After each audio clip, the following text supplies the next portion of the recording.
எல்லாருக்கும் வணக்கம். Cheese makeup click பண்ணதுக்கு ரொம்ப நன்றி. ரொம்ப நாள் கழிச்சு நான் உங்களை சந்திக்கிறேன். ஏன்னா நான் கொஞ்சம் சிக்கா இருந்தேன். ஸோ as well as நிறைய ஆர்டர்ஸ் ஃபர்ஜரியில. ஸோ இது ரெண்டுமே சேர்ந்து என்னால் யூடியூப் வீடியோ பண்ணவே முடியல மேக்கப் சேனல்ல. அதுக்கப்புறம் தான் இந்த ரெண்டு இஷ்யூ பார்த்துட்டு இதை பண்ணியே ஆகணும் அப்படின்னு பேசியே ஆகணும் அப்படின்னு தோணுச்சு. as well as எனக்கு நீங்க கிளிப்பிங்ஸ் எல்லாமே அமுச்சு விட்டு தான் இருக்கிறீங்க. ஸோ அதை பார்த்தும் சரி இதை பேசலாம் அப்படின்னு. ஸோ என்ன விஷயம் அப்படின்னா, cook with Komali. Yes, cook with Komali எல்லாருக்குமே ரொம்ப பிடிச்ச ஷோ. எனக்குமே ஃபர்ஸ்ட் எபிசோட் எனக்கு ரொம்ப ரொம்ப பிடிச்சது. அதுக்கப்புறம் எனக்கு சுத்தமா பிடிக்கல. ஃபர்ஸ்ட் எபிசோடும் சில கிரிஞ்சு விஷயங்கள்லாம் இருந்தது. மெயினா எனக்கு குக் வித் கோமாளினா எனக்கு பிடிக்காத விஷயங்கள் புகழ் அவங்க பண்ற விஷயங்கள் தான். ஏன்னா அவங்க ரொம்ப செக்ஷுவலா அதை கொண்டு போவாங்க. ஒரு ஃபேமிலி ஷோவே அது தாண்டி போயிடுது. ஸோ அவங்க பண்ண அட்ராசிட்டி தான் ரீசெண்டா நிறைய ஷேர் ஆயிட்டே வருது. என்னன்னா ஒரு எபிசோட்ல ஃபாரினர்ஸ் இன்வைட் பண்ணியிருந்தாங்க. இன்வைட் பண்ணியிருந்த போது அந்த ஃபாரினர்ஸ்ட அவங்க பேசுற விதம், அவர் மட்டும் இல்ல மற்றவங்களும் பேசுற விதம், பேசுற டயலாக்ஸ், அதுக்கப்புறம் ஆனவன சும்மா சும்மா கட்டி பிடிக்கிறது. இது அந்த கட்டி பிடிக்கும் போது இப்போ ஜென்ரலா நம்ம ஒரு லைட் ஒரு ஹக் கொடுக்கறோன்றது அது வேற, டோட்டலா வேற. இவர் சும்மா சும்மா கட்டி பிடிச்ச அந்த ஃபேஸ் எக்ஸ்பிரஷன் என்ன சொல்ல வரீங்க? அந்த ஃபேஸ் எக்ஸ்பிரஷன்ல இது காமெடின்னு நம்ம ஃபர்ஸ்ட் ஆஃப் ஆல் ஃபர்ஸ்டே நடக்கும் போது நம்ம எல்லாம் இதை கண்டிச்சிருக்கணும். இதை சோசியல் மீடியாலாம் இப்ப இருக்கிறனால நம்ம ஈஸியா அதை கண்டிச்சிருக்கலாம். இந்த நிகழ்ச்சியை பார்க்க நம்மளே தடை போட்டிருக்கலாம். ஒருத்தர் நம்ம தடை போட்டாலே அவங்களுக்கு வியூவர்ஷிப் குறைய தானே அதை நிப்பாட்டிடுவாங்க. ஆனா இந்த மாதிரி அவர் பண்ணிட்டே தான் இருந்தாரு. ஒரு பொம்பளைங்கள்ட்டையும் அதை பண்ணிக்கிட்டே தான் இருந்தாரு. அதை நம்ம அதை சிரிச்சு பார்த்துக்கிட்டு இருந்த நிறைய மக்கள் இது ஒரு தூண்டுதலா ஆயிடுச்சு அவங்களுக்கு. சோ பெண்கள்கிட்ட நம்ம இந்த மாதிரி நடந்துக்கிட்டா ஆடியன்ஸுக்கு பிடிக்குது அப்படின்னு. கடைசியில யாருக்கு கேடு கெட்ட பேரு? அவங்களுக்கு கிடையாது. உங்களுக்கு பிடிக்குது நான் செய்யறேன், நானா ஒண்ணு செய்யலன்னு சீரியஸா அதுதான் அவரோட பதிலா இருக்கும் தான் நான் நினைக்கிறேன். மக்களுக்கு பிடிச்சிருக்கு அதான். சோ பழியெல்லாம் நம்ம மேலதான்.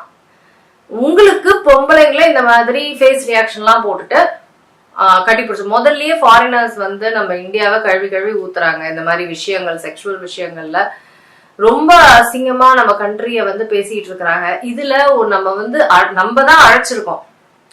அவங்களேதான் அந்த நிகழ்ச்சியில அழைச்சு அவங்கள இந்த மாதிரி இது பேசிக்கல் ஹாரஸ்மெண்ட், மிஸ்யூஸ்.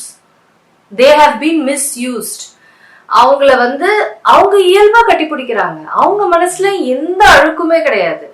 இவரோட ஃபேஸ்ல இந்த எக்ஸ்பிரஷன் பண்ணி மக்களை சிரிக்க வைக்கிறாரு. இது எப்படி சிரிப்பு உண்டாக்கும்? நிறைய அந்த விஜய் டிவி ஷோஸே இதேதான். இது ரீசெண்டா கூட நான் விஜய் டிவி ஷோல 2 ஆங்கர்ஸ்குள்ள நடக்கிற பிரச்சனைகள் பத்தி நான் பேசியிருந்தேன். அதுலயே நான் சொல்லியிருந்தேன், விஜய் டிவி நிறைய விஷயங்கள்ல எல்லை மீறுது. உருவகேலியில இருந்து உருவகேலி மட்டும் கிடையாது, செக்ஷுவல் விஷயங்களை காமெடி ஆக்குறதும். நீங்க இதை ஏ ரேட்டட் ஷோஸ், இது ஃபேமிலி ஷோஸ் இல்லன்னு நீங்க சொல்லிட்டு நீங்க பண்ணீங்கன்னா ஓகே. ஆனா ஃபேமிலி ஷோஸ் நீங்க அட்வர்டைஸ் பண்ணிட்டு அதுக்கப்புறம் இந்த மாதிரி செய்யறது நியாயமே கிடையாது. எனக்கு அந்த ஷோ பார்க்கும் போது ரொம்ப மன கஷ்டமா இருந்தது. அந்த ஃபாரினர் விமன் இல்ல, மென்னையும் விட்டு வைக்கல. மென் கிட்ட கண்ட டயலாக் பேசுறது, கேட் கீப்பர் என்னென்னமோ பேசுறது. இதுக்குங்க நீங்க இந்த மாதிரி ஒரு ஷோ பண்ணி நீங்க இது ஒரு இந்தியன் ஷோ, வெளியில இது ஒரு இந்தியன் ஷோவா தான் பார்ப்பாங்க, ஒரு தமிழ் ஷோவா பார்ப்பாங்க. அந்த மொழிக்கு எவ்வளவு அசிங்கம், அந்த மக்களுக்கு எவ்வளவு அசிங்கம். நீங்க ஒரு ஃபாரினர் வந்தாலே நான் உன்னை அசிங்கமா கேலி பண்ணுவேன், உருவ கேலி பண்ணுவேன், இல்ல உன்னை செக்ஷுவலா நான் மிஸ்யூஸ் பண்ணுவேன். இதுதான் நடக்குது. இது எல்லா ஷோலையும் அவங்க விஜய் டிவி ஷோஸ்ல நடக்குது. இது குக் வித் கோமாளின்னு இல்ல, எல்லா ஷோஸ்லயும் இது நடந்துகிட்டே இருக்குது. இத தடுக்கணும்னா நம்ம எல்லாம் இத பார்க்காம இருந்தாதான். நம்ம உட்காந்து கை கொட்டி சிரிச்சுக்கிட்டு இருந்தோம்னா இவங்க இதை பண்ணிட்டே தான் இருப்பாங்க. இது அவ்வளவு கேவலமா இருந்தது பாக்குறதுக்கு. இந்த கிளிப்பிங் அமிச்சும் போது எனக்கு ரொம்ப மனசு கஷ்டமா இருந்தது. ஏயா இது இப்படி பண்றீங்க அப்படின்ட்டு. ஏன் இன்னும் இந்த மாதிரி ஷோஸ் பாக்குறீங்கன்றத எனக்கு புரியல. ஏன் இதை சிரிக்கிறீங்கன்றது எனக்கு ஒண்ணுமே எனக்கு புரியல.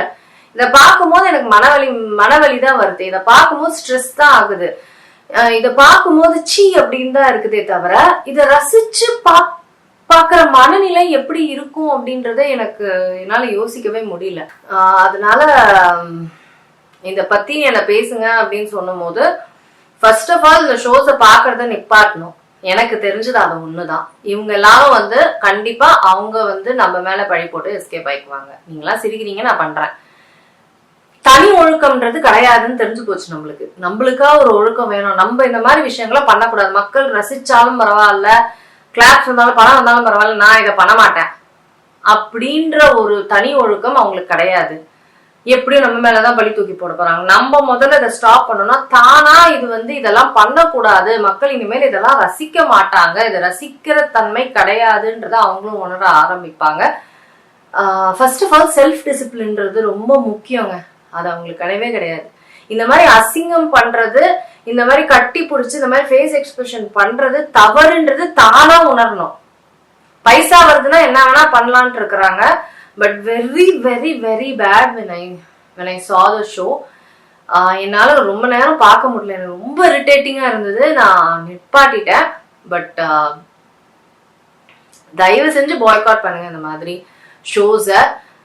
இது உருவகேலியும் சரி, செக்ஷுவல் காமெடியும் சரி, இதெல்லாம் நல்லதே கிடையாது. ஸோ இதை பத்தி நீங்க என்ன நினைக்கிறீங்க? நீங்க இந்த ஷோஸ் பாத்தீங்கன்னா, அந்த பர்டிகுலர் ஷோவை நீங்க பாத்தீங்களா என்னன்றதை எனக்கு கீழே சொல்லுங்க.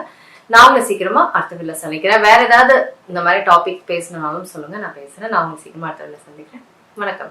இருங்க எங்க போறீங்க? இந்த 2 வீடியோஸும் கண்டிப்பா உங்களுக்கு பிடிக்கும். கிளிக் பண்ணி பாருங்க.